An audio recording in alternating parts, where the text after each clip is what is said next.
Nossa palavra hoje está no livro de Isaías, capítulo 44, versos do 2 ao 6. Versos 2 ao 6. Amém? Amém. Vamos à leitura? Assim diz o Senhor que te criou e te formou desde o ventre, e que te ajudará. Não temas, ó Jacó, servo meu, e tu, Jesurum, a quem escolhi. Porque derramarei águas sobre o sedento e rios sobre a terra seca. Derramarei o meu espírito sobre a tua posteridade e a minha bênção sobre os teus descendentes. E brotarão entre a erva como os salgueiros junto ao ribeiro das águas. Este dirá, eu sou do Senhor, e aquele se chamará do nome de Jacó. E aquele outro escreverá com a mão, eu sou do Senhor, e por sobrenome tomará o nome de Israel. Assim diz o Senhor, Rei de Israel, e seu Redentor, o Senhor dos Exércitos. Eu sou o primeiro e eu sou o último, e fora de mim não há Deus. Até aí, podem se sentar. Pai bendito, Pai amado, louvado é o teu nome, graças te dou quando me coloco na tua presença para te agradecer, te bendizer pela minha vida. Me coloco, Pai, à tua disposição para que possa usar de mim, Pai, através do teu Santo Espírito, para ser voz aqui na terra, para passar aquilo que o Senhor tem preparado para hoje. Guarda-me, cobre-me com o sangue do teu Filho Jesus, que investida nenhuma venha sobre mim, para que eu possa estar debaixo da tua guarda. Eu te agradeço em nome de Jesus. Amém.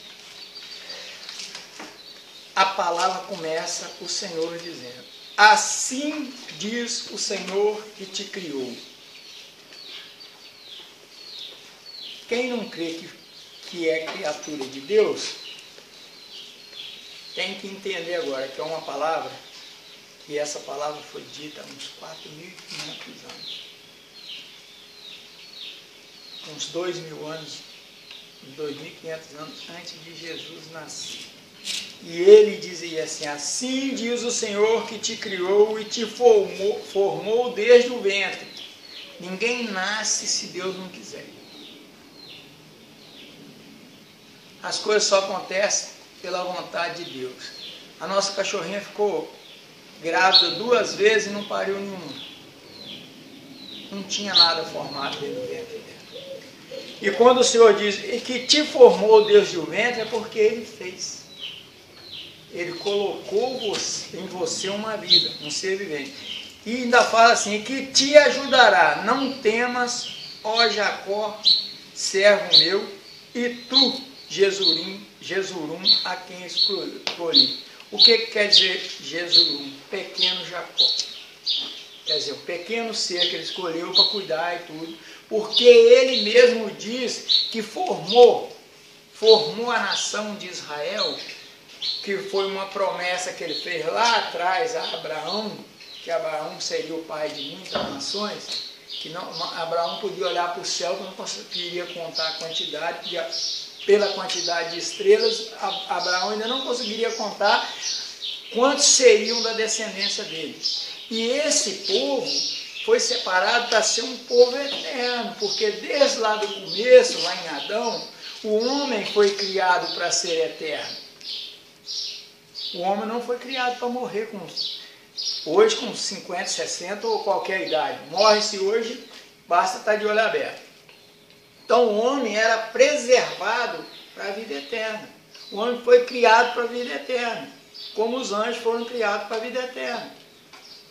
Mas o que aconteceu? O homem cedeu à concupiscência dos olhos e também por desobediência. E o homem caiu.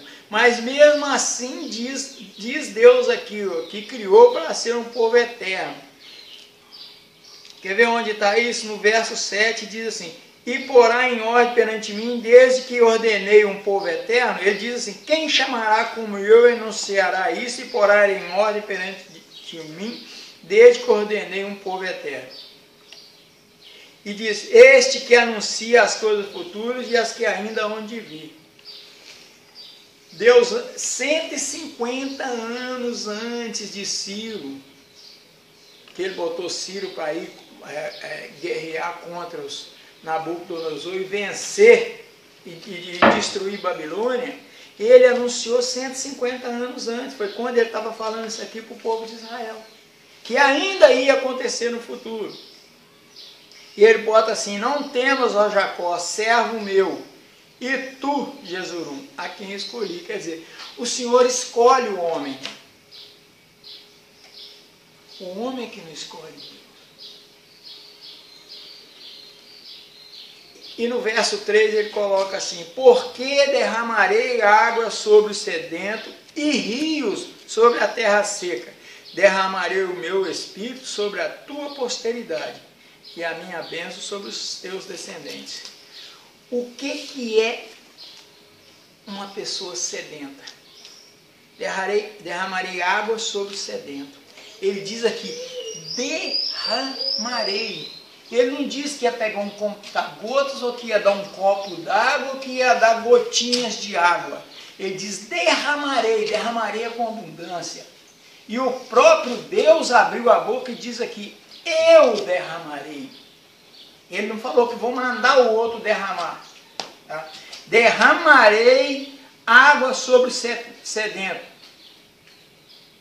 Quer dizer, a bênção é muita. Vem para molhar mesmo. Se tu tem sede, tu se farta da bênção que vem. Mas para isso precisa ser o quê? O que está escrito ali em cima. E não temas, ó Jacó, servo meu. Você não pode ser servo de Satanás e querer que Deus te abençoe. De forma alguma. Porque não tem um demônio, o próprio Satanás, que fala 10 dias da sua vida para frente no futuro. Ele sabe o seu presente e o seu ontem. Ele não sabe o que Deus tem programado para fazer na sua vida. Então ele não adianta você ir vidente, ir macumbeiro, e não sei o quê, e essas histórias de um e outro aí que fez isso, o espírito faz isso, faz aquilo, que não faz. Ele só sabe daqui para trás. E para te condenar, o seu passado já te condena. Você não precisa de ninguém vir te falar o que aconteceu no seu passado, não. Que só existe o passado para isso, para você, a cada dia que passa, você lembrar que você era uma merda lá atrás. Que você fazia uma e outra lá para trás. Então, o seu futuro, Deus diz aqui, ó, eu derramarei água sobre o sedento e rios sobre a terra seca. Glória a Deus. O que é uma terra seca? Eu até separei aqui, terra seca. Esses tempos aí, vocês devem estar vendo as reportagens no jornal aí, eles mostrando as fotos daqui do Espírito Santo, meus lugares de terra seca, onde tinha água, aqueles torristão, aquelas pedra dura, tudo rachada e tal. Então, o que acontece? Isso é terra seca. Se você parou de servir o Deus Altíssimo, você virou terra seca. Você virou um deserto. E o que ele diz aqui? E sobre a terra seca, derramarei rios sobre a terra seca. Sabe o que é rios? Rios é bênçãos, um tanto, porque essa terra vai se tornar fértil, entendeu? Vai voltar a ser adubada, certo? As beiras desses rios vão voltar a ter vegetação, ramificação e tudo, e vai florescer plantas e frutas e tudo. Essa é a função da água quando ela é lançada no deserto ou nos rios.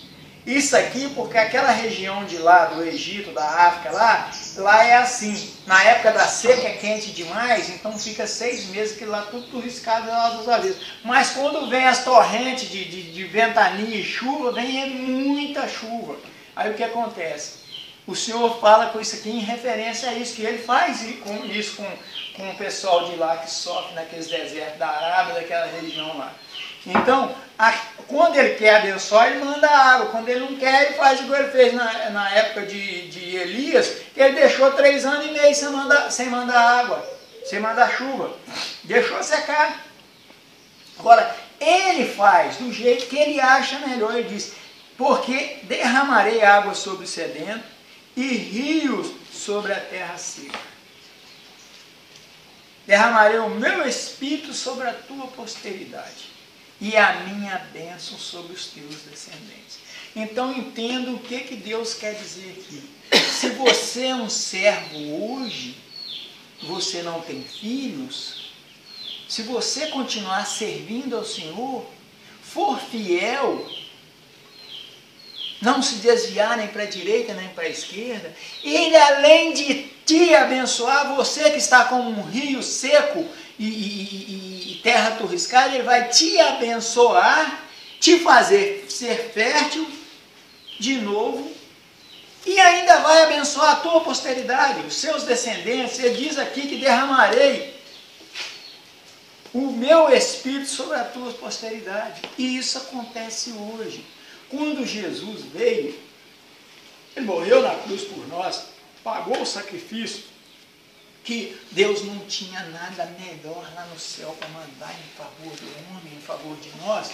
Ele não tinha nada melhor do que o Filho dele. Ele mandou o melhor que Ele tinha lá por nós. Ele não poupou o Filho dele por amor de nós. Então Ele mandou o que Ele tinha de melhor no céu. Ele podia escolher para tudo quanto é lado. Não tinha o melhor que Ele tinha, era o Filho dele. Ele não poupou o próprio Filho para mandar aqui na terra para morrer em favor do homem, porque Ele prometeu isso aqui ao homem. Essa promessa aqui foi mais ou menos 2.500 anos antes de Jesus estar aqui, certo? Antes de Jesus vir à terra, antes de Jesus nascer aqui na terra. E o que aconteceu quando Jesus ascendeu aos céus? Ele diz: e meu Pai enviará o Paráclito, o Espírito da verdade, que acontecerá o quê? Quando ele disse que os ensinará todas as coisas. E não foi derramado esse Espírito só sobre os discípulos, não. O primeiro derramamento foi mais de 5.000 pessoas. O segundo, mais de 3.000 pessoas, nas orações de Pedro e na reunião deles em Jerusalém. E daí para cá o Senhor tem feito isso. Basta você crer que o Espírito Santo do Senhor vai habitar em você. Agora você tem que fazer por onde? Você não vai continuar a tua vida inteira sendo terra seca. Se você não abrir o teu coração para o Senhor, para que Ele possa trabalhar a sua vida, você se entregar, certo? Para que Ele possa trabalhar para a sua vida e realmente você ser um servo, certo? Você não consegue essa bênção nem para você, quanto mais para a sua descendência. Porque nossos filhos são nossas cópias. Nossos filhos seguem nossos exemplos. Se nós somos maus exemplos, nossos filhos serão exemplos maus para os filhos dele. Em 10 numa família, a coisa mais difícil, se a família for toda atrapalhada, a coisa mais difícil é sair um certo. Geralmente os 10 descambam para as coisas erradas. E os filhos dos filhos vai assim. E aquilo vai passando tipo uma maldição hereditária de geração para geração. Então nós, enquanto nós ainda temos tempo, nós temos que quebrar isso na nossa vida para não servir de maldição na vida dos nossos filhos. Eu estou falando para as que têm filhos aqui e para as que pretendem ter filhos. Certo? Porque é assim. O Senhor diz que Ele castiga até a 3ª e 4ª geração daqueles que o aborrecem. Mas abençoa até a 1000ª geração daqueles que o agradam. Então nós temos que crer nisso. Quando Ele diz: derramarei o meu Espírito sobre a tua posteridade e a minha bênção sobre a tua descendência. Se você quer amanhã que o seu filho ou sua filha sejam abençoados, e que os filhos dos seus filhos, seus netos, seus bisnetos sejam abençoados, você tem que colocar a sua vida na presença do Senhor e você não pensar só em você, que quem vai para a droga só pensa nele. Na hora que está se drogando, só pensa única e exclusivamente nele. Fecha o mundo, fecha tudo, faz igual animal de carroça, coloca óculos de sol aqui assim, ó, e você só enxerga a sua vontade, seu nariz, seu umbigo, seu nariz. Quando vai para a droga, acabou, não tem nada em volta. Sabe por quê? Você é cegada pelos demônios que estão em volta. Principalmente, Satanás e seus ascetas não sabem o que Deus está preparando para você, não. Mas ele sabe dessa promessa aqui de Deus para o homem. Aí o que ele faz? Se você está caminhando na presença, está sendo servo e servo fiel, ele vai arrumar tudo enquanto é motivo para te tirar da presença, para te desencaminhar, para te jogar nessa terra seca, para você parar de ser fértil, para você não criar, porque nós temos a nossa função aqui na terra, nós como servo, no ID que Jesus colocou para a gente ir e proclamar a palavra, os evangelhos, Samaria e até os confins da terra. Então isso é uma coisa que Satanás quer tampar na nossa boca. Para nós não anunciarmos Jesus, para nós não falarmos de Jesus, falar da bondade do Pai, nada disso. Porque se ele consegue tapar isso na nossa boca, isso não se prolifera para a nossa família, para a nossa descendência. E essas bênçãos aqui que são prometidas sobre os nossos descendentes, é brecado em nós. Para de fluir, porque Deus, se você não busca a bênção, Deus não vai te dar. Porque ele diz, servo meu, e ele diz assim, ó, no 4, e brotarão entre a erva como salgueiro junto aos ribeiros da água. Esse salgueiro, você estava olhando o que é? É que essas plantas, que elas crescem, esticam as ramas para dentro da água, certo?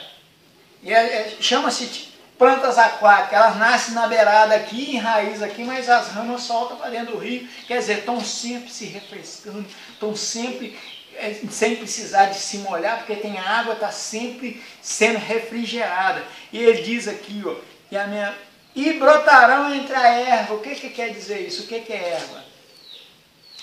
São os mares que nós temos nessa terra para nos atrapalhar. Não tem como. Nós, entre abrolhos, espinhos, erva, a gente que se coloca na condição de ser servo do Senhor e querer servir, sabe o que acontece?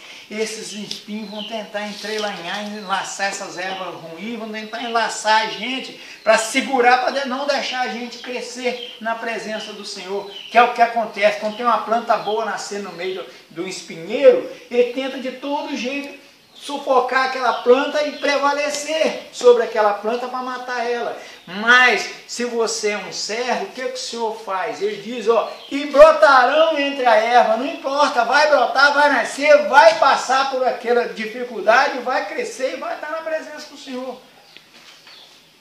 E ele diz assim no 5, que os nossos descendentes dirão, e este dirá, eu sou do Senhor, os nossos descendentes. E aquele chamará do nome de Jacó, e aquele outro escreverá com a mão, eu sou do Senhor, e por sobrenome tomará o nome de Israel. Por que tomará o nome de Israel? Porque Deus, quando pegou Jacó no pecado, que era enganador, que tinha enganado o irmão dele, mas ele também enganou o irmão, sabe por quê? O irmão dele Esaú escolheu o caminho do pecado. O Senhor disse para o povo de Israel quando saísse, quando ele colocasse eles na terra que ele ia dar, entendeu? Desde antes ele falou, não pegue ninguém, você vai ser peregrino nas terras alheias, no Egito e outras terras. Não pegue mulheres daquele meio para casar, procura no meio dos seus para casar. Jacó foi procurar, o pai mandou ele procurar e foi lá no meio da família do não é Jeto, não, esqueci o nome do outro agora. Certo? Mas foi no meio dos dele, que era da descendência dele, para arrumar uma esposa. Esaú, Labão, certo? Que era o sogro de Jacó. Já Esaú foi para o Egito, casou com a filha do rei de Egito e o do outro do Líbano, que eu esqueci o nome agora. Ele arrumou 2 esposas. Ele arrumou 2 esposas de fora, que eram estrangeiras, certo? Então ali ele já não se cumpriu a palavra. Quando Jacó fez aquilo com ele de tomar a primogenitura, certo? Ele já não ia ser abençoado pelo Senhor mesmo. E por que hoje existe duas nações, que todas as outras nações em volta de Israel brigam com Israel? Por quê? Porque é o povo escolhido. Israel foi o povo escolhido. Eles podem fazer guerra do jeito que for contra Israel, que eles não prevalecem. Você vê que tem Rússia, Estados Unidos e um monte em volta ali, tudo. Alemanha, China. Japão podem fazer guerra contra Israel, que não leva, não vão prevalecer, porque Deus é que luta por Israel. Por isso a palavra aqui diz, e tomará o sobrenome, eu sou o Senhor, e por sobrenome tomará o nome de Israel. Porque Israel é o povo que Deus separou para ser eterno. É um povo que ele separou para ser eterno. Tudo pode acontecer, mas Israel será remido. E o Senhor ainda diz assim no verso 6. Assim diz o Senhor, Rei de Israel e seu Redentor. Ele aqui diz que é ele que livra o homem, não tem outro. O Senhor dos Exércitos. Eu sou o primeiro e eu sou o último, e fora de mim não há Deus. Glória a Deus, Senhor. Então, Aleluia, não Senhor. adianta, você pode espernear para onde for. Se Deus escolheu você para fazer, se Deus escolheu você para ter uma missão aqui na terra, você vai ter essa missão. É verdade. Satanás pode tentar atrapalhar da forma que for. Enquanto não se cumprir o que Deus determinou na sua vida, não vai acontecer. Glória a Deus. Você vai ficar aqui, vai sofrer todas as esparrelas, mas vai continuar aqui até se cumprir aquilo que Deus se propôs na sua vida. Eu era arredio? Sim. Eu procurava a Deus? Eu comecei meu tempo como assembleiano, com 12 para 13 anos. Eu conhecia a palavra. Certo? Eu fui da igreja católica, eu fiz primeira comunhão, eu fiz um monte de coisa, e em catecismo, e um monte de coisa, mas a própria palavra do Senhor diz assim, todos os artes de imagem de escultura são vaidade, e para nenhum preste não tem essas coisas, então que adiantava eu ir lá no catecismo pegar santinho, figura de santinho, aquilo não ia resolver de nada.